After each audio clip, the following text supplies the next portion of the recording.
ہمیں عوام کو بھی چاہیے کہ ہم جو اس قابل ہو اس کو میرٹ پہ ووٹ ڈالیں تاکہ وہ ان کی بات کرے، ان کی نمائندگی کرے. وہاں پہ تو بڑی بڑی معاشی نظاموں پہ اور ان چیزوں پہ بحث ہوتی ہے، کامن آدمی کا تو کوئی پرسان حال نہیں ہے. یہاں پہ بکریال سٹی پہ اربوں روپے لگ گئے، سڑکیں بنائی، جگہ ایکوائر کی، سارا کچھ کر کے، اور اب وہ اکھڑ رہی ہے. 20-25 سال ہو گئے، ان کی جو بنایا ہوا تھا وہ بھی خراب ہو گیا. اب اتنی پیسے، اس سے بھی 2 گنا زیادہ پیسے لگ کے وہاں پہ کچھ بنے گا. یہ جو غفلت کے مرتکب لوگ ہیں، ان کے خلاف جب تک کارروائیاں نہیں ہوگی، جب تک ان کے خلاف کوئی اٹھے گا نہیں. اب آپ ان کے خلالوں کو دیکھیں، ان کی حالت وہ فنکشنل ہی نہیں ہے. ہم شور تو بہت کرتے ہیں کہ ہم نے ہیلتھ کے لیے یہ کیا، ہم نے ہیلتھ کے لیے وہ کیا، تعلیم کے لیے یہ کیا. آپ نے کبھی دیکھا ہے کہ آپ نے کیا کیا؟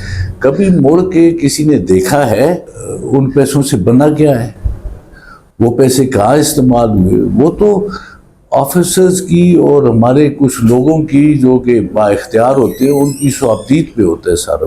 الیکشن کے دوران اور الیکشن سے پہلے، کچھ عرصہ پہلے، اربوں روپے جو ہیں علاقے کے لیے نکالے گئے اور انہی میں الیکشن بھی گزر چکا ہے. لیکن ہاں، وہ کوئی اسٹار سے ٹھیکیدار لائے گئے، کوئی کہیں سے لائے گئے، کوئی کہیں سے لائے گئے. پیسے ایڈوانس میں انہوں نے نکال لیے. یہ وہ پیسے جو ہیں وہ گراؤنڈ پہ پہلے نہیں لگے تھے. تو اب جو ہے وہ ایک شخص جو اس میں ملوث تھا، اور وہ اب پاگلوں کی طرح ادھر ادھر پھر رہے کہ کیونکہ ٹھیکیدار اس سے یہ مطالبہ کر رہے ہیں کہ پیسے تو تم نے لے لیے، ہم کام کہاں سے کریں. تو میں نے ان آفیسرز کو بھی یہ بتایا کہ میں اسمبلی میں ہوں، میں اس پہ کبھی کمپرومائز نہیں کروں. یہ اور بھاگے پھر رہے ہیں پاگلوں کی طرح، کیونکہ یا تو وہ پیسے جمع کریں گے واپس، اور ان ٹھیکیداروں کو جو کہ اس میں پارٹی ہیں، مصیبت تو ان پہ آئے گی، کیونکہ جس شخص نے کوئی وصولی کی ہے، ان سے کی ہے، وہ تو کوئی ریکارڈ کا حصہ نہیں ہے کہ ان لوگوں نے، جو یہ آپریٹرز تھے، یہ بڑے بڑے لوگوں کے یا رشتہ دار ہیں، انہوں نے بے نامی لوگوں کے ناموں پہ بڑی بڑی جائیدادیں بنا لی، بڑی بڑی عمارتیں کھڑی کر رہے ہیں، بڑی بڑی جگہیں بنا لی ہیں، اپنے رہنے کے لیے کسی کے نام پہ جگہ بنا دی. کچھ پیسہ کہاں سے آیا ہے؟ یہ پیسہ تو میرا خیال ہے کسی رشتہ دار نے انہیں نہیں دیا ہوگا، کیونکہ اربوں روپے تو کوئی کسی رشتہ دار کے لیے. تو بہرحال میں ان لوگوں کو بھی یہ درخواست کروں گا جنہوں نے وہ ٹینڈرز لیے تھے، ٹینڈرز بھی فیک طریقے سے ہوئے ہیں، مطلب قانونی طریقے سے کچھ بھی نہیں ہوا. تو میں انہیں یہ درخواست کروں گا کہ اپنی جان بچائیں، کسی اور کی وجہ سے اپنی قبر نہ خراب کریں. یہ ان یتیموں کا، بیواؤں کا، غریبوں کا، عاجزوں کا، کہ بچوں کے لیے حکومات مختص ہوتی ہیں، ان میں چوری نہ کریں، ان میں کسی کو فائدہ پہنچانے کے لیے عوام کا نقصان نہ. باقی ان افراد سے تو کوئی نہیں پوچھتا. یہ ان کی ایک فکس تنخواہ ہوتی ہے، اس میں اضافہ بھی ہوتا ہے. اگر بہت سیکٹری لیول تک کوئی چلا جاتا ہے تو اس کا بھی ایک اندازے کے مطابق کوئی آمدنی ہوتی ہے. ان کے بچے جو ہیں ولایتوں میں پڑھتے ہیں، ان کے بچے ہارورڈ میں پڑھتے ہیں، امریکہ میں پڑھتے ہیں، کہاں نہیں پڑھتے، اور ان کی پراپرٹیز ہیں باہر. یہ کہاں سے آتی ہیں؟ یہی تو دولت ہے جس کی وجہ سے آج پاکستان غریب ہے. پاکستان غریب ہے اور یہ لوگ امیر ہیں.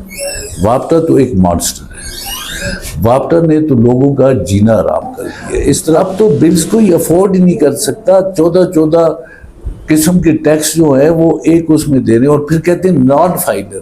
السلام علیکم ناظرین، میں اس وقت موجود ہوں مانسیرہ میں، اور میرے ساتھ موجود ہیں NA-15 سے MNA شہزادہ محمد گشتاسف صف خان صاحب. بہت شکریہ سر CID نیوز اپ کو ٹائم دینے کے لیے. سر بتائیے گا، ہمیشہ آپ مختلف مانسیرہ میں جتنے بھی ایشوز ہوتے ہیں ان پر آپ بات کرتے ہیں.